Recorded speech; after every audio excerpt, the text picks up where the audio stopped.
Hello friends, welcome back to my YouTube channel. So ನಾನಿವತ್ತು ನಿಮಗೆ ಬಟ್ಟೆ ಬರ್ತಾ ಇರೋದಿಲ್ಲ ಅಂತಂದರೆ ನನ್ನ ಸಬ್ಸ್ಕ್ರೈಬರ್ ಒಬ್ಬರು ನನಗೆ ಕಮೆಂಟ್ ಮಾಡಿ ತಿಳಿಸಿದರು. ಸೊ ನಾವು ಚೆನ್ನಾಗೇ ಸ್ಟಿಚ್ ಮಾಡ್ತೀವಿ, ಆದರೂ ಕೂಡ ನಮಗೆ ಬಟ್ಟೆ ಬರ್ತಾ ಇಲ್ಲ. ಸೊ ಅದಕ್ಕೆಲ್ಲ ಏನು ಕಾರಣ, ಹಾಗೆಯೇ ಏನು ಸೊಲ್ಯೂಷನ್ ಅನ್ನೋದನ್ನು ನಾನಿವತ್ತು ನಿಮಗೆ ಹೇಳ್ಕೊಡ್ತೀನಿ. ಸೊ ಇದನ್ನೆಲ್ಲ ನೀವು ಕರೆಕ್ಟ್ ಮಾಡ್ಕೋತು ಅಂತಂದರೆ ನಿಮಗೂ ಕೂಡ ಜಾಸ್ತಿ ಬಟ್ಟೆ ಬರುತ್ತೆ. ಸೊ ಇವಾಗ ನಮ್ಮೂರಲ್ಲೇ ಆದರೂ ಕೂಡ ತುಂಬ ಜನ ಟೈಲರ್ಸ್ ಇದ್ದಾರೆ, ಆದರೂ ಕೂಡ ನಮಗೆ ಏನಕ್ಕೆ ಬಟ್ಟೆ ಜಾಸ್ತಿ ಬರ್ತಾ ಇದೆ ಅದನ್ನು ಕೂಡ ನಾನು ನಿಮಗೆ ಹೇಳ್ಕೊಡ್ತೀನಿ. ಅದನ್ನು ಹೇಗೆ ಟ್ರಿಕ್ಸನ್ನು ಕೂಡ ನಾನು ಹೇಳ್ಕೊಡ್ತೀನಿ. ಈ 7 ಟ್ರಿಕ್ಸ್ಗಳನ್ನ ನೀವು ಫಾಲೋ ಮಾಡ್ತು ಅಂತಂದರೆ ಖಂಡಿತ ನಿಮಗೆ ಬಟ್ಟೆ ಬಂದೇ ಬರುತ್ತೆ. ಹಾಗೆಯೇ ನೀವು ಕೂಡ ಅರ್ನಿಂಗ್ಸ್ನ ಮಾಡ್ಕೋಬೋದು. ಸೊ ಏನೆಲ್ಲ ಟ್ರಿಕ್ಸ್ನ ಯೂಸ್ ಮಾಡಬೇಕು ಅಂತ ನಾನು ಹೇಳ್ಕೊಡ್ತೀನಿ. ಅದಕ್ಕೂ ಮುಂಚೆ ಫಸ್ಟ್ ಟೈಮ್ ನನ್ನ ಚಾನಲ್ನ ನೋಡ್ತಾ ಇದ್ದೀರಾ ಅಂತಂದರೆ ಚಾನಲ್ಗೆ ಸಬ್ಸ್ಕ್ರೈಬ್ ಮಾಡ್ಕೊಳ್ಳಿ. ಹಾಗೆಯೇ ಪಕ್ಕದಲ್ಲಿ ಕಾಣುವಂಥ ಬೆಲ್ ಬಟನ್ನ ಕ್ಲಿಕ್ ಮಾಡಿ. ಇದರಿಂದ ನಾನು ಯಾವುದೇ ಒಂದು ವೀಡಿಯೋಸ್ ಅಪ್ಲೋಡ್ ಮಾಡಿದ್ರೂ ಕೂಡ ನಿಮ್ಮ ಫೋನ್ಗೆ ನೋಟಿಫಿಕೇಷನ್ ಬರುತ್ತೆ. ಬನ್ನಿ ಇವಾಗ ವೀಡಿಯೋನ ಸ್ಟಾರ್ಟ್ ಮಾಡೋಣ. ಮೊದಲನೇ ರೀಸನ್ ಬಂದು ಇದಕ್ಕೆ ಬೆಸ್ಟು ಮತ್ತು ಕಂಪಲ್ಸರಿ, ಇದನ್ನು ಎಲ್ಲರೂ ಕೂಡ ಮಾಡಲೇಬೇಕು. ಮೊದಲನೇ ರೀಸನ್ ಬಂದು ಫಾಸ್ಟ್ ಡೆಲಿವರಿ. ಸೊ ಏನು ಫಾಸ್ಟ್ ಡೆಲಿವರಿ ಅಂತಂದರೆ, ಇವಾಗ ಬ್ಲೌಸ್ ಇವತ್ತು ಕೊಡ್ತಾರೆ ಅಂತಂದರೆ 1 ಡೇಸ್ ಅಥವಾ 2 ಡೇಸ್, 2 ದಿನ ಅಷ್ಟೇ. ಫಸ್ಟ್ ನಾನು ಕೂಡ ಸ್ಟಿಚಿಂಗ್ ಮಾಡುವಾಗ ಇವತ್ತು ಕೊಟ್ಟರೆ ನಾಳೆನೇ ಕೊಟ್ಬಿಡ್ತಿದ್ದೆ. ಈ ರೀತಿ ಮಾಡಿದಾಗ ಏನಾಗುತ್ತೆ ಗೊತ್ತಾ, ಮೋಸ್ಟ್ ಇಂಪಾರ್ಟೆಂಟ್ ಬಂದು ಎಲ್ರಿಗೂ ಕೂಡ ಬೇಗ ಬೇಗ ಬ್ಲೌಸಸ್ನ ಈಸ್ಕೋಬೇಕು. ಬೇಗ ಟೈಲರ್ಗಳಿಗೆ ಫಸ್ಟೇ ಎಲ್ಲರೂ ಕೂಡ ಬೈತಾರೆ, ಯಾಕಂತಂದರೆ ಬೇಗ ಬೇಗ ಕೊಡೋದಿಲ್ಲ, ಕೊಟ್ಟಿರೋ ಬಟ್ಟೆನ ಬೇಗ ಕೊಡೋದಿಲ್ಲ ಅಂತ ಹೇಳ್ತಾ ಇರ್ತಾರೆ ಅಲ್ವಾ. ಸೊ ನೀವು ಫಾಸ್ಟ್ ಡೆಲಿವರಿ ಮಾಡಿ. ಫಸ್ಟ್ ನಿಮಗೆ ಬಟ್ಟೆ ಸ್ವಲ್ಪ ಬರೋ ತನಕ ಏನು ಮಾಡಿ ಅಂತಂದರೆ, ಫಸ್ಟ್ ಇವತ್ತು ಕೊಡ್ತಾರಾ, ಸಂಜೆನೇ ಕೊಡ್ತೀನಿ ಬನ್ನಿ, ಇಲ್ಲ ನಾಳೆನೇ ಕೊಡ್ತೀನಿ ಬನ್ನಿ ಅಂತ ಹೇಳಿ ಫಾಸ್ಟ್ ಡೆಲಿವರಿ ಮಾಡಬೇಕು. ಇದರಲ್ಲಿ ಒಬ್ಬೊಬ್ಬರು ಏನು ಅನ್ಕೋತಾರೆ ಅಂದರೆ, ಇವತ್ತು ಕೊಟ್ಟು ಸಂಜೆನೇ ಕೊಡ್ತು ಅಂತಂದರೆ ಅದಕ್ಕೆ ವ್ಯಾಲ್ಯೂ ಇರೋದಿಲ್ಲ, ಫಿಟ್ಟಿಂಗ್ ಕರೆಕ್ಟ್ ಇದೆ ಇಲ್ವೋ, ಅರ್ಜೆಂಟ್ಲ ಸ್ಟಿಚ್ ಮಾಡಿದ್ರೇನೋ ಅಂತ ತಿಳ್ಕೊತಾರೆ ಅಂತ ಅನ್ಕೋತಾರೆ. ಬಟ್ ಆ ರೀತಿ ಏನಿಲ್ಲ. ಅವ್ರಿಗೆ ನೀವು ಅದನ್ನು ಫಾಸ್ಟ್ ಡೆಲಿವರಿ ಕೊಟ್ಟರೂ ಕೂಡ ಅದನ್ನು ವೇರ್ ಮಾಡಿಸಿ ನೋಡಿ. ಸೊ ವೇರ್ ಮಾಡಿ ಕರೆಕ್ಟ್ ಇದೆಯಾ ಇಲ್ವಾ ಅಂತ ನಾನೇ ಚೆಕ್ ಮಾಡ್ತೀನಿ ಅಂತ ಅಂದ್ಬಿಟ್ಟು ಹೇಳ್ಬಿಟ್ಟು ನಗ್ನಗ್ತಾ. ಸೊ ಮೇಯ್ನ್ ಇಂಪಾರ್ಟೆಂಟ್ ಎಲ್ಲಕ್ಕೂ ಕೂಡ ಸೊಲ್ಯೂಷನ್ ಅಂತಂದರೆ, ನೀವು ಕಸ್ಟಮರ್ನ, ಈಗ ನಾವಾದರೂ ಅಷ್ಟೇ ಅಲ್ವಾ, ಯಾರಾದರೂ ನಗ್ನಗ್ತಾ ಚೆನ್ನಾಗಿ ಕಸ್ಟಮರ್, ನಾವು ಏನಾದರೂ ತೊಗೊಂಡೋಗಿ ಹೋಗುವಾಗ ನಗ್ನಗ್ತಾ ವ್ಯಾಪಾರ ಮಾಡ್ತಾರೆ ಅಂದರೆ ನಮಗೂ ಕೂಡ ಖುಷಿ ಇರುತ್ತೆ ತಗೊಳ್ಳೋದಕ್ಕೆ. ಸೊ ಫಸ್ಟ್ ಏನು ಅಂತಂದರೆ, ನಗ್ನಗ್ತಾ ಹಾಕಿ ನೋಡಿ ಆಂಟಿ, ನಾನು ಕರೆಕ್ಟ್ ಇದೆಯಾ ಇಲ್ವಾ ಅಂತ ನಾನೇ ಚೆಕ್ ಮಾಡಿ ಸ್ಟಿಚ್ ಮಾಡಿಕೊಡ್ತೀನಿ ಅಂತಂದ್ಬಿಟ್ಟು ಹೇಳಿದಾಗ ಏನಾಗುತ್ತೆ, ಅಲ್ಲಿ ಏನೇ ಒಂದು ಪ್ರಾಬ್ಲಮ್ ಇದ್ದರೂ ಕೂಡ ಅದು ಅವ್ರಿಗೆ ಕಾಣೋದಿಲ್ಲ. ಸೊ ಬಿಡು, ಸರಿ ಮಾಡಿಕೊಡ್ತಾರೆ, ಪರವಾಗಿಲ್ಲ, ಹೊಲ್ದಿರೋದಲ್ವ, ಮಿಸ್ಟೇಕ್ ಆಗೇ ಆಗುತ್ತೆ ಅನ್ನೋ ರೀತಿ ತಿಳ್ಕೊಡ್ತಾರೆ. ನೀವೇನಾದರೂ ಯಾವುದೋ ನಿಮ್ಮ ಮನೆ ಟೆನ್ಷನ್ ತೆಗೆದು ಅವ್ರ ಮೇಲೆ ಬಿಡ್ತೀರಾ ಅಂತಂದರೆ, ಯಾಕಂತಂದರೆ ಅವರು ಅಮೌಂಟ್ ಕೂಡ ಕೊಡ್ತಾರೆ, ದುಡ್ಡು ಕೊಟ್ಟು ಕೂಡ ಇವ್ರ ಕೆಲವೆಲ್ಲ ಈ ರೀತಿ ಅನ್ಸ್ಕೋಬೇಕಲ್ಲ ಅನ್ನೋ ಥರ ಆಗುತ್ತೆ ಅವ್ರಿಗೆ ಅಲ್ವಾ. ಸೊ ಅದಕ್ಕೇನು ಮಾಡಿ ಅಂತಂದರೆ, ನೀವು ಇವಾಗ ಫಸ್ಟು ಬೇಗ ಸ್ಟಿಚ್ ಮಾಡಿಕೊಡಿ. ಬೇಗ ಸ್ಟಿಚ್ ಮಾಡಿಕೊಟ್ರೆ ಬೆಸ್ಟ್. ಅಂದರೆ ನಿಮಗೆ ಬಟ್ಟೆಗಳು ಬರೋದಕ್ಕೆ ಶುರು ಆಗುತ್ತೆ. ಸೊ ನಾನು ಹೇಳ್ಕೊಡೋ ಈ ಮೆಥಡ್ನೆಲ್ಲ ಒಂದು ಸಲ ಟ್ರೈ ಮಾಡಿ ನೋಡಿ. ನನ್ನ ಚಾನಲ್ ಇದ್ದೇ ಇರುತ್ತೆ ಅಲ್ವಾ, ಬಂದು ಕಮೆಂಟ್ ಮಾಡಿ ಇದರಿಂದ ಸಕ್ಸಸ್ ಆಯಿತಾ ಇಲ್ವಾ ಅಂತಂತನೂ ಕೂಡ ನನಗೆ ಕಮೆಂಟ್ ಮಾಡಿ ತಿಳಿಸಿ, ಓಕೆನಾ. ಸೊ ಎರಡನೇದು ಬಂದು, ನೀವು ಕಡಿಮೆ ಅಮೌಂಟ್ನ ತಗೋಬೇಕಾಗುತ್ತೆ. ಫಸ್ಟು ನೀವು ಸ್ಟಿಚ್ ಮಾಡ್ತಾ ಇದ್ದೀರಾ ಅಂತಂದರೆ ಅಮೌಂಟ್ನ ಸ್ವಲ್ಪ ಕಡಿಮೆ ತಗೊಳ್ಳಿ. ಯಾಕೆ ಗೊತ್ತಾ, ಇವಾಗ ನಾರ್ಮಲಾಗಿ ಬೇರೆ ಕಡೆ ಸ್ಟಿಚ್ ಮಾಡಿಸ್ತಾ ಇರ್ತಾರೆ ಅಲ್ವಾ, ಇವಾಗಂತೂ ತುಂಬಾ ಎಕ್ಸ್ಪೆನ್ಸಿವ್ ಆಗಿದೆ ಅಲ್ವಾ. ಸೊ ನಾನು ಕೂಡ ಟೈಲರಾಗಿ ಏನಕ್ಕೆ ಹೇಳ್ತಾ ಇದ್ದೀನಿ ಅಂತಂದರೆ, ರೇಟ್ ಕೂಡ ಅದೇ ರೀತಿ ಎಲ್ಲ ಕೂಡ ಜಾಸ್ತಿ ಇದೆ.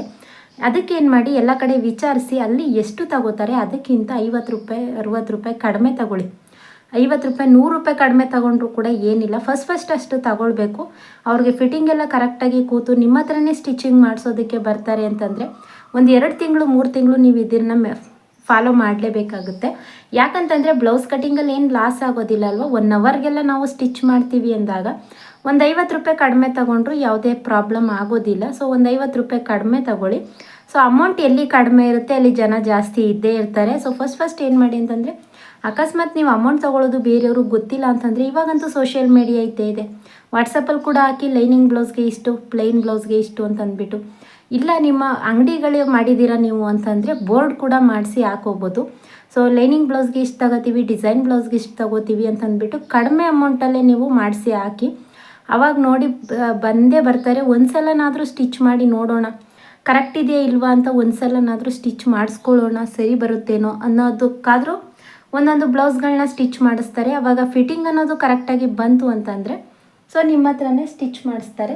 ಸೊ ಎರಡನೇ ಕಾರಣ ನಿಮಗೆ ಗೊತ್ತಾಯ್ತಲ್ವ, ಅದಕ್ಕೆ ಸೊಲ್ಯೂಷನ್ ಕೂಡ ಇಲ್ಲೇ ಹೇಳ್ತಾ ಇದ್ದೀನಿ. ಸೊ ಮೂರನೇ ರೀಸನ್ ಬಂದು, ಕೆಲವು ಜನ ಜಾಸ್ತಿ ಹೋಗೋದೇ ಬೇರೆಯವರು ರೆಫರೆನ್ಸ್ ಮಾಡೋದ್ರಿಂದ. ಸೊ ಏನು ರೆಫರೆನ್ಸ್ ಮಾಡ್ತಾರೆ ಅಂತಂದರೆ, ನಾನು ಈ ಕಡೆ ಹೊಲಿಸಿದ್ದೀನಿ, ನಿಮಗೆ ಅಲ್ಲೇ ನೀನು ಹೋಗಿ ಸ್ಟಿಚ್ ಮಾಡಿಸು ಅಂತಂದ್ಬಿಟ್ಟು ಬೇರೆಯವರು ರೆಫರೆನ್ಸ್ ಮಾಡೋದ್ರಿಂದ ಕೂಡ ಹೊರಟೋಗ್ತಾರೆ. ಅದಕ್ಕೆ ನೀವೇನು ಮಾಡಿ ಅಂತಂದರೆ, ನೀವು ಬ್ಲೌಸ್ಗಳನ್ನ ಡಿಸೈನ್ ಆಗಿ ವೇರ್ ಮಾಡ್ಕೊಳ್ಳಿ.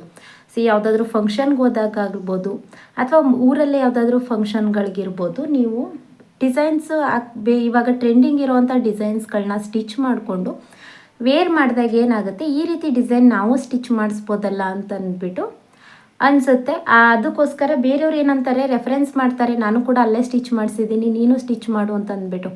ನಾವು ಹೇಗೆ ಮಾರ್ಕೆಟಿಂಗ್ ಮಾಡಿದ್ರೂ ಕೂಡ ಮೌತ್ ಟು ಮೌತ್ ಮಾರ್ಕೆಟಿಂಗ್ ಅನ್ನೋದು ಇದೆಯಲ್ಲ, ಬಾಯಿಂದ ಬಾಯಿಗೆ ಅವರು ಹೇಳೋವಂಥದ್ದು, ಅದು ಬೆಸ್ಟ್ ಮಾರ್ಕೆಟಿಂಗ್ ಅಂತಲೇ ಹೇಳ್ಬೋದು. ಅದಕ್ಕೋಸ್ಕರ ಏನು ಮಾಡಿ ಅಂತಂದರೆ, ನೀವೇ ಸ್ಟಿಚ್ ಮಾಡಿಕೊಂಡು ಹಾಕ್ಕೊಳ್ಳಿ. ಯಾವುದೇ ಫಂಕ್ಷನ್ಗೆ ಹೋದರೂ ಡಿಸೈನ್ ಆಗಿ ಸ್ಟಿಚ್ ಮಾಡ್ಕೊಂಡು ಹಾಕ್ಕೊಳ್ಳಿ. ಸ್ವಲ್ಪ ಇಂಪ್ರೂವ್ಮೆಂಟ್ ಹಾಕೋ ತನಕ ನೀವು ಇದನ್ನೆಲ್ಲ ಮಾಡಲೇಬೇಕಾಗುತ್ತೆ. ಇಂಪ್ರೂವ್ಮೆಂಟ್ ಆದಮೇಲೆ ನೀವು ಬೇಕಾದರೆ ಚೇಂಜ್ನ ಮಾಡ್ಕೋಬೋದು. ಈಗಂತೂ ಇವಾಗ ಸೋಷಿಯಲ್ ಮೀಡಿಯಾ ತುಂಬಾ ಜಾಸ್ತಿ ಇದೆ ಅಲ್ವಾ. ಇನ್ಸ್ಟಾಗ್ರಾಮ್ಲೆಲ್ಲ ನಿಮ್ಮದು ಡಿಸೈನ್ಸ್ಗಳನ್ನ ಸ್ಟಿಚ್ ಮಾಡಿರೋದನ್ನೆಲ್ಲ ನಿಮ್ಮ ಫೋನ್ ನಂಬರ್ ಹಾಕ್ಬಿಟ್ಟು ಇನ್ಸ್ಟಾಗ್ರಾಮ್ಲೆಲ್ಲ ಹಾಕ್ಬೋದು. ಅಲ್ಲೂ ಕೂಡ ನಿಮಗೆ ಕೊರಿಯರ್ ಮುಖಾಂತರ ಕೂಡ ನೀವು ಸ್ಟಿಚಿಂಗ್ನ ಮಾಡ್ಬೋದು. ಸೊ ಪ್ರತಿಯೊಂದು ಕೂಡ ಫೆಸಿಲಿಟೀಸ್ ಇದೆ. ಸೊ ಅದಕ್ಕೋಸ್ಕರ ನೀವು ಏನಾದರೂ ಯೂಸ್ ಮಾಡಿಕೊಂಡು ಮಾಡ್ತೀರಾ ಅಂತಂದರೆ, ಅದಕ್ಕೆ ಶ್ರಮಪಟ್ಟು 3 ತಿಂಗಳು 4 ತಿಂಗಳು ಕಂಟಿನ್ಯೂ ಆಗಿ ಮಾಡಲೇಬೇಕು. ಆವಾಗ ಮಾತ್ರ ನಿಮಗೆ ಆಗುತ್ತೆ. ಸೊ ಇದು 3ನೇ ರೀಸನ್ ಗೊತ್ತಾಯ್ತಲ್ವ. ಹಾಗೆಯೇ ಇನ್ನೊಂದೇನು ಅಂತಂದರೆ, 4ನೇದು ಬಂದು ಓವರ್ಲಾಕ್ ಮತ್ತು ಜಿಗ್ಜಾಗ್ ಮಿಷಿನು. ಕಂಪಲ್ಸರಿ ನೀವು ಸ್ಟಿಚ್ ಮಾಡ್ತೀರಾ ಅಂತಂದರೆ ಓವರ್ಲಾಕ್ ಮತ್ತು ಜಿಗ್ಜಾಗ್ ಮಿಷಿನ್ ಇರಲೇಬೇಕು. ನೀವು ಬ್ಲೌಸ್ನ ಸ್ಟಿಚ್ ಮಾಡಿಬಿಟ್ಟು ಹಾಗೆಯೇ ಥ್ರೆಡ್ ಪೈಪಿಂಗ್ ಕೊಡಿ. ಅಮೌಂಟು ಕಡಿಮೆನೇ ತಗೊಳ್ಳಿ, ಯಾಕಂತಂದರೆ ಥ್ರೆಡ್ ಪೈಪಿಂಗೆಲ್ಲ ಏನು ಜಾಸ್ತಿ ಅಮೌಂಟ್ ಆಗೋದಿಲ್ಲ ಅಲ್ವಾ. ಒಂದು ಬಂಡಲ್ ತಂದರೆ ನಿಮಗೆ ಕಡಿಮೆ ರೇಟಲ್ಲೇ ಸಿಗುತ್ತೆ. ಸೊ ಓವರ್ಲಾಕ್ ಮಾಡಿಬಿಟ್ಟು ಜಿಗ್ಜಾಗ್ ಮಾಡಿ, ಹಾಗೆಯೇ ಥ್ರೆಡ್ ಪೈಪಿಂಗ್ನ ಮಾಡಿಬಿಟ್ಟು, ಇವಾಗ ಜಿಗ್ಜಾಗ್ ಮಾಡೋದಕ್ಕೆ 50 ರೂಪಾಯಿನ ತಗೋತಾರೆ, 2 ಸೈಡು ಮಾಡೋದಕ್ಕೆ. ನೀವು ಒಂದು 30 ರೂಪಾಯಿನ, ಅದರಲ್ಲಿ 20 ರೂಪಾಯಿ ಕಡಿಮೆ ಇಸ್ಕೊಳ್ಳಿ. ಹಾಗೆಯೇ ಓವರ್ಲಾಕ್ ಮಾಡಿ, ಬ್ಲೌಸ್ಗಳನ್ನ ಫುಲ್ ಓವರ್ಲಾಕ್ ಮಾಡ್ತು ಅಂತಂದರೆ ನಿಮಗೆ ಬೊಟಿಕ್ ಸ್ಟೈಲಲ್ಲಿ ಫಿನಿಶಿಂಗ್ ಬರುತ್ತೆ ಅನ್ನೋ ರೀತಿ ಆಗುತ್ತೆ. ಹಾಗೆಯೇ ಥ್ರೆಡ್ ಪೈಪಿಂಗು ಪ್ರತಿಯೊಂದು ಬ್ಲೌಸ್ಗೂ, ಸಿಂಪಲ್ ಬ್ಲೌಸ್ ಆಗಿರಲಿ ಅಥವಾ ಗ್ರ್ಯಾಂಡ್ ಬ್ಲೌಸ್ ಆಗಿರಲಿ, ರೌಂಡ್ ನೆಕ್ ಇಟ್ಟಿದ್ರು ಕೂಡ ಅದಕ್ಕೆ ಥ್ರೆಡ್ ಪೈಪಿಂಗ್ನ ಮಾಡಿ. ಥ್ರೆಡ್ ಪೈಪಿಂಗ್ ಮಾಡೋದ್ರಿಂದ ಏನಾಗುತ್ತೆ ಅಂತಂದರೆ, ಬ್ಲೌಸ್ ಲುಕ್ ಚೇಂಜ್ ಆಗುತ್ತೆ. ಆವಾಗ ಏನಾಗುತ್ತೆ, ಅದು ಪ್ರೊಫೆಷನಲ್ ಮೆಥಡಲ್ಲಿ ನೀವು ಬ್ಲೌಸ್ನ ಸ್ಟಿಚ್ ಮಾಡಿದ್ದೀರಾ ಅನ್ನೋ ರೀತಿ ಕಾಣಿಸುತ್ತೆ. ಸೊ 1-2 ಬ್ಲೌಸು ನೀವು ಫಿಟ್ಟಿಂಗ್ ಕರೆಕ್ಟಾಗಿ ಇಟ್ಟು ನೀವು ಈ ರೀತಿ ಮಾಡೋದ್ರಿಂದ ಏನಾಗುತ್ತೆ, ಖಂಡಿತವಾಗ್ಲೂ ಬ್ಲೌಸು ಬಂದೇ ಬರುತ್ತೆ. ಸೊ ಹೇಳ್ದೆ ಅಲ್ವಾ, ಟ್ರೆಂಡಿಂಗ್ ಡಿಸೈನ್ಸ್ಗಳನ್ನ ಫಸ್ಟು ನೀವು ಹಾಕ್ಕೊಂಡು ವೇರ್ ಮಾಡಿ ಎಲ್ಲ ಕಡೆ ನೀವು ಫಂಕ್ಷನ್ಗೆ ಹೋದಾಗಲೂ ಕೂಡ ಹಾಕ್ಕೊಂಡಾಗ ಅವ್ರಿಗೂ ಕೂಡ ಈ ರೀತಿ ಸ್ಟಿಚ್ ಮಾಡಿಸ್ಬೇಕು ಅನ್ನೋದು. ಸೊ ಹೇಗಾಗುತ್ತೆ ಅಂತಂದರೆ, ಎಲ್ಲ ಗರ್ಲ್ಸ್ಗೂ ಕೂಡ ಅಷ್ಟೇ, ಒಬ್ಬರು ಏನು ವೇರ್ ಮಾಡಿರ್ತಾರೆ ಅದನ್ನು ನಾವು ಕೂಡ ಹಾಕೋಬೇಕು ಅನ್ನೋದು ಪ್ರತಿಯೊಬ್ಬ ಮಹಿಳೆಯರಿಗೂ ಕೂಡ ಇದ್ದೇ ಇರುತ್ತೆ ಅಲ್ವಾ. ಸೊ ಅದನ್ನೇ ನೀವು ಯೂಸ್ ಮಾಡಿಕೊಂಡು ಮಾಡ್ಬೋದು. ಸೊ 4ನೇದು ಬಂದು, ನೀವು ಓವರ್ಲಾಕು ಜಿಗ್ಜಾಗ್ ಮಿಷಿನ್ ಕಂಪಲ್ಸರಿ ತಗೊಳ್ಳೇಬೇಕು. ಇದಕ್ಕೆ ಬಟ್ಟೆ ಕೊಡ್ತಿಲ್ಲ, ಅದಕ್ಕೆ ಬೇರೆ ಬಂಡವಾಳ ಹಾಕ್ಬೇಕಲ್ಲಪ್ಪ ಅಂತ ಯೋಚನೆ ಮಾಡೋದಕ್ಕೆ ಹೋಗಬೇಡಿ. ಓವರ್ಲಾಕ್ ಮತ್ತು ಜಿಗ್ಜಾಗ್ ಮಿಷಿನಿಂದ ಜಾಸ್ತಿ ಏನು ಅಮೌಂಟು ಆಗೋದಿಲ್ಲ. ಸೊ ಒಂದು 15,000 ರೂಪಾಯಿಲೆಲ್ಲ ನಿಮಗೆ 2 ಕೂಡ ಸಿಗುತ್ತೆ. ಸೊ ತಗೊಂಡು ನೀವು ಥ್ರೆಡ್ ಪೈಪಿಂಗ್ನ ಮಾಡಿ ಓವರ್ಲಾಕ್ ಮಾಡ್ತು ಅಂತಂದರೆ ಬ್ಲೌಸ್ದು ಫಿನಿಶಿಂಗ್ ಅನ್ನೋದು ತುಂಬಾ ನೀಟಾಗಿ ಬರುತ್ತೆ. ಆವಾಗ ಖಂಡಿತವಾಗ್ಲೂ ಕೂಡ ನಿಮಗೆ ಬಟ್ಟೆ ಕೊಡ್ತಾರೆ. ಆಮೇಲೆ ಇನ್ನೊಂದು ಮೇನ್ ರೀಸನ್ ಬಂದು, ಇದು ನಿಮಗೆ ಸಿಲ್ಲಿ ಅನಿಸ್ಬೋದು, ಆದರೂ ಕೂಡ ಅದು ನೀವು ಯೂಸ್ ಮಾಡಲೇಬೇಕು. ಯಾಕೆ ಗೊತ್ತಾ, ಇದು ನಗ್ನಗ್ತಾ ಮಾತಾಡಬೇಕು. ಸ್ಮೈಲ್ ಇಸ್ ಎಲ್ಲಕ್ಕೂ ಕೂಡ ಸ್ಮೈಲ್ ಅನ್ನೋದು ತುಂಬಾ ಇಂಪಾರ್ಟೆಂಟ್ ಆಗುತ್ತೆ. ನೀವು ಏನೇ ಕಷ್ಟಗಳಿರಲಿ, ನಿಮ್ಮದು ಏನೇ ಪ್ರಾಬ್ಲಮ್ಸ್ ಇರಲಿ ಮನೇಲಿ, ಕೊಡಿ, ಸ್ಟಿಚ್ ಮಾಡಿಕೊಡ್ತೀನಿ, ನಾಳೆನೇ ಕೊಡ್ತೀನಿ, ಪರವಾಗಿಲ್ಲ ಕೊಡಿ. ಅಮೌಂಟ್ ಸ್ವಲ್ಪ ಕಡಿಮೆ ಕೊಟ್ರಾ ಫಸ್ಟು, ಆಮೇಲೆ ಕೊಡ್ತೀನಿ ಅಂತ ಹೇಳಿದ್ರ, ಆಯಿತು ಪರವಾಗಿಲ್ಲ ಕೊಡಿ, ಆಯಿತು ಈಗ ತಗೊಂಡೋಗಿ ಅಂತ ಅಂದ್ಬಿಟ್ಟು ಕೊಟ್ಟು ಕಳಿಸ್ಬೇಕು. ಯಾಕೆ ಕೊಡಬೇಕು, ಯಾಕೆ ಆ ಥರ ಎಲ್ಲ ಮಾತಾಡಿದ್ರೆ ಯಾರು ಕೂಡ ಬಟ್ಟೆನ ಕೊಡೋದಿಲ್ಲ. ನಿಮಗೆ ಇದು ರೀಸನ್ ಬಂದು ಸಿಲ್ಲಿ ಅಂತ ಅನಿಸ್ಬೋದು, ಬಟ್ ಬೆಸ್ಟ್ ಮೆಡಿಸನ್ ಅಂತಲೇ ಹೇಳ್ಬೋದು ಪ್ರತಿಯೊಂದಕ್ಕೂ ಕೂಡ. ಯಾರೇ ಆದರೂ ಕೂಡ ಅಷ್ಟೇ, ಅಮೌಂಟ್ ಜಾಸ್ತಿ ಹೇಳಿ ನೀವು ನಗ್ನಗ್ತಾ ಇಷ್ಟ ಆಗಿದೆ, ಇಷ್ಟು ಖರ್ಚಾಗುತ್ತೆ ಇದಕ್ಕೆ ಅನ್ನೋ ರೀತಿ ಹೇಳಿದ್ರೆ, ಇವಾಗೆಲ್ಲ ರೇಟ್ ಜಾಸ್ತಿ ಆಗಿದೆ ಅಲ್ವಾ ಅಂತ ಅನ್ನೋ ರೀತಿ ಹೇಳಿದ್ರೆ ಖಂಡಿತವಾಗ್ಲೂ ಕೂಡ ಕೊಡ್ತಾರೆ. ಓಕೆನಾ. ಸೊ ಫಸ್ಟ್ ನೀವು ನಗ್ನಗ್ತಾ, ನಿಮ್ಗೆ ಏನು ತೊಂದರೆ ಆಗಿದೆ, ಅಕಸ್ಮಾತ್ ಏನಾದರೂ ನೀವು ಸ್ಟಿಚಿಂಗ್ ಮಾಡುವಾಗ ಭುಜ ಜಾರ್ತಾ ಇದೆ, ಆ ಥರ ಏನಾದರೂ ಹೇಳಿದಾಗ, ಕೊಡಿ ಪರವಾಗಿಲ್ಲ, ನಾನು ಅಲ್ಟ್ರೇಷನ್ ಮಾಡಿಕೊಡ್ತೀನಿ, ಕರೆಕ್ಟಾಗಿ ಫಿಟ್ಟಿಂಗ್ ಬರೋ ಥರ ಮಾಡಿಕೊಡ್ತೀನಿ, ಇಲ್ಲೇ ಹಾಕಿ ನೋಡಿ, ಆ ರೀತಿ ನೀವು ಹೇಳೋದ್ರಿಂದ ಅವ್ರಿಗೂ ಕೂಡ ಪರವಾಗಿಲ್ಲ, ಸ್ಟಿಚ್ ಮಾಡಿಸಿದ್ರು ಕೂಡ ಒಂದು ಇಂಪ್ರೆಸ್ ಆಗುತ್ತೆ ಅವ್ರಿಗೂ ಕೂಡ. ಸೊ ಓಕೆನಾ, ಅದನ್ನು ನೀವು ಟ್ರೈ ಮಾಡಿ ನೋಡಿ. ಸೊ 6ನೇ ರೀಸನ್ ಬಂದು ಅಲ್ಟ್ರೇಷನ್ ಬಟ್ಟೆಗಳನ್ನ ಮಾಡಿಕೊಡ್ಬೇಕು. ಸೊ ಅಲ್ಟ್ರೇಷನ್ ಅಂತಂದರೆ ಸ್ಲೀವ್ಸ್ ಹಾಕೋದಾಗಿರ್ಬೋದು, ಅಥವಾ ಸ್ವಲ್ಪ ಹರಿದೋಗಿದೆ ಅಂತಂದರೂ ಕೂಡ ಅದನ್ನೆಲ್ಲ ಯಾಕೆ ನಾನು ಈಸ್ಕೊಂಡು ಮಾಡಬೇಕು ಆ ರೀತಿ ಎಲ್ಲ ಹೇಳೋದಕ್ಕೆ ಹೋಗ್ಬಾರ್ದು. ಸೊ ಸ್ವಲ್ಪ ಇದಾಗಿದೆ ಅಂತಂದರೂ ಕೂಡ ಅದನ್ನು ಅಲ್ಟ್ರೇಷನ್ ನೀವು ಮಾಡ್ತು ಅಂತಂದರೆ ಅಲ್ಟ್ರೇಷನ್ ಮಾಡ್ತಾ ಅಲ್ಟ್ರೇಷನ್ಗೂ ಕೂಡ ಕೊಟ್ಟಿದ್ದೀನಿ ಅಂದಮೇಲೆ ಬ್ಲೌಸ್ ಸ್ಟಿಚಿಂಗು ಕೂಡ ಇಲ್ಲೇ ಕೊಟ್ಬಿಡೋಣ ಅನ್ನೋದು ಮನಸ್ಸಿಗೆ ಬಂದೇ ಬರುತ್ತೆ. ಅದಕ್ಕೇನು ಮಾಡಿ, ಅಲ್ಟ್ರೇಷನ್ ಅನ್ನೋದನ್ನು ಪ್ರತಿಯೊಬ್ಬರಿಗೂ ಕೂಡ ಮಾಡಿಕೊಡಿ, ಯಾರನ್ನೂ ಕೂಡ ವಾಪಸ್ ಕಳಿಸ್ಬೇಡಿ. ಒಂದು ಸೈಡ್ ಸೀರೆ ಹಂಚು ಹೊಲಿಯೋದಿದೆ ಅಂತಂದರೂ ಕೂಡ ಅಷ್ಟೇ, ಒಂದು ಸೈಡ್ ಸೀರೆ ಹಂಚಲ್ವಾ ಹೊಲ್ದು ಕೊಡ್ತೀನಿ ಕೊಡಿ ಅಂತಂದ್ಬಿಟ್ಟು ಹೊಲಿಯೋದಕ್ಕೆ ಶುರು ಮಾಡಿ. ಆಮೇಲೆ ಬೋರ್ಡ್ ಕೂಡ ಹಾಕೋಬೋದು ನೀವು, ಅಲ್ಟ್ರೇಷನ್ ಬಟ್ಟೆನ ಸ್ಟಿಚ್ ಮಾಡಿ ಕೊಡಲಾಗುವುದು ಅಂತಂದ್ಬಿಟ್ಟು ಬೋರ್ಡ್ ಕೂಡ. ಯಾಕಂತಂದರೆ ಇವಾಗ ದೊಡ್ಡ ದೊಡ್ಡ ಬೊಟಿಕ್ ಆಗಿರ್ಬೋದು, ಅವಾಗ ಜಾಸ್ತಿ ಬಟ್ಟೆಗಳನ್ನ ಸ್ಟಿಚ್ ಮಾಡ್ತೀವಿ ಅಂತಂದರೆ ನಮಗೆ ಅಲ್ಟ್ರೇಷನ್ ಬಟ್ಟೆಗಳನ್ನ ಸ್ಟಿಚ್ ಮಾಡೋಷ್ಟು ಟೈಮ್ ಇರೋದಿಲ್ಲ. ಸೊ ಆಗೋದಿಲ್ಲ ಅಂತಂದ್ಬಿಟ್ಟೆ ಹೇಳಿ ಕಳಿಸೋದು.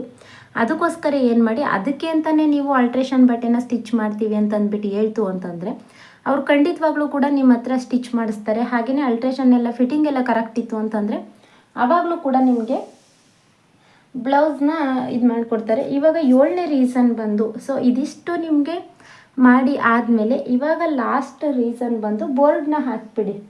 ಸೊ ಸ್ವಲ್ಪ ದಿನ ಬೇಕು, ಸ್ವಲ್ಪ ದಿನ ಕಾಯಿರಿ. ಹಾಗೆಯೇ ಫಿಟ್ಟಿಂಗ್ ಕರೆಕ್ಟಾಗಿರೋ ಥರ ನೋಡ್ಕೊಳ್ಳಿ.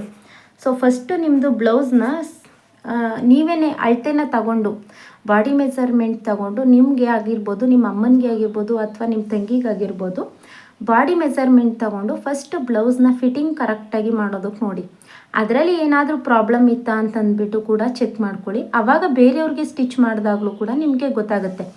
ಸೊ ಫಸ್ಟ್ ಫಿಟ್ಟಿಂಗು ಅನ್ನೋದು ಮೇಯ್ನ್ ಇಂಪಾರ್ಟೆಂಟು. ಅವರು ಎಷ್ಟು ಅಮೌಂಟ್ ಕೊಡ್ತಾರೆ ಅನ್ನೋದಕ್ಕಿಂತ ಫಿಟ್ಟಿಂಗ್ ಇದೆಯಾ ಅಂತಲೇ ಇವಾಗ ಎಲ್ಲ ಕೂಡ ನೋಡೋದು. ನಿಮಗೆ ಬ್ಲೌಸ್ ಹಾಳಾಯಿತು ಅಂತಂದರೆ, ಯಾಕಂತಂದರೆ ತುಂಬಾ ದುಡ್ಡು ಕೊಟ್ಟು ಕಾಸ್ಟ್ಲಿ ಸೀರೆಗಳನ್ನ ತಗೊಂಡಿರ್ತಾರೆ ಅಲ್ವಾ. ನೀವು ಒಂದು ಸಲ ಫಿಟ್ಟಿಂಗ್ ಹಾಳು ಮಾಡ್ತು ಅಂತಂದರೆ ಅವ್ರಿಗೆ ನಿಮಗೆ ಯಾವಾಗಲೂ ಕೂಡ ನಿಮ್ಮ ಹತ್ರ ಸ್ಟಿಚಿಂಗ್ ಮಾಡಿಸೋದಕ್ಕೆ ಬರೋದಿಲ್ಲ. ಅದಕ್ಕೇನು ಮಾಡಿ ಅಂತಂದರೆ ಫಿಟ್ಟಿಂಗ್ನ ಕರೆಕ್ಟಾಗಿ ನೋಡ್ಕೊಳ್ಳಿ. ಹಾಗೆಯೇ ನೀವು ನಿಮ್ಮ ಅಂಗಡಿ ಆಗಿರ್ಬೋದು ಅಥವಾ ಮನೆಯಲ್ಲೇ ಸ್ಟಿಚ್ ಮಾಡ್ತಾ ಇದ್ದೀರಾ ಅಂತಂದರೂ ಕೂಡ ಒಂದು ಬೋರ್ಡ್ನ ಹಾಕಿ, ನೀವು ಬೋರ್ಡ್ ಹಾಕಿದ್ರೆ ನಿಮಗೆ ಗೊತ್ತಾಗುತ್ತೆ ಅವ್ರಿಗೆ ನಿಮ್ಮ ಮನೇಲಿ ಸ್ಟಿಚ್ ಮಾಡ್ತಾ ಇದ್ದೀರಾ, ಸ್ಟಿಚಿಂಗ್ ಇದೆ ಅಂತಂದ್ಬಿಟ್ಟು. ಓವರ್ಲಾಕು, ಜಿಗ್ಜಾಗು ಮತ್ತು ಸ್ಟಿಚಿಂಗು ಹಾಗೆಯೇ ಡಿಸೈನ್ಸ್ ಬ್ಲೌಸ್ಗಳನ್ನೂ ಕೂಡ ಸ್ಟಿಚ್ ಮಾಡಲಾಗುವುದು ಅಂತಂದ್ಬಿಟ್ಟು ಬೋರ್ಡ್ ಹಾಕ್ಸಿ. ಅಥವಾ ಅದಕ್ಕೆ ಎಷ್ಟು ಅಮೌಂಟ್ ತಗೋತೀರಾ ಅಂತಂದರೂ ಕೂಡ ಕಡಿಮೆ ಅಮೌಂಟ್ನೇ ಹಾಕ್ಸಿ ಫಸ್ಟು. ಅದಾದಮೇಲೆ ಒಂದು 3 ತಿಂಗಳು 4 ತಿಂಗಳು ಈ ರೀತಿ ನೀವು ಕಂಟಿನ್ಯೂ ಮಾಡ್ತು ಅಂತಂದರೆ ಖಂಡಿತವಾಗ್ಲೂ ಕೂಡ ಇನ್ ಲೈಫ್ ಟೈಮ್ ನಿಮಗೆ ಬಟ್ಟೆಗಳು ಬರೋದಕ್ಕೆ ಶುರು ಆಗುತ್ತೆ. ಸೊ ಇದು ವಿಡಿಯೋ ನಿಮಗೆ ಹೆಲ್ಪ್ ಆಯಿತು ಅಂತಂದರೆ ಲೈಕ್ ಮಾಡಿ. ಇದರಲ್ಲಿ ಏನಾದರೂ ಡೌಟ್ಸ್ ಇತ್ತು ಅಂತಂದರೆ ನನಗೆ ಕಮೆಂಟ್ ಮಾಡಿ ತಿಳಿಸಿ. ಸಿಸ್ಟರ್, ನೀವು ಕೇಳಿದ ಪ್ರಶ್ನೆಗೆ ನಾನು ಡೌಟ್ ಎಲ್ಲ ಕ್ಲಿಯರ್ ಮಾಡಿದ್ದೀನಿ ಅಲ್ವಾ. ವಿಡಿಯೋ ಹೆಲ್ಪ್ ಆದರೆ ಲೈಕ್ ಮಾಡೋದನ್ನು ಮರಿಬೇಡಿ. Thank you.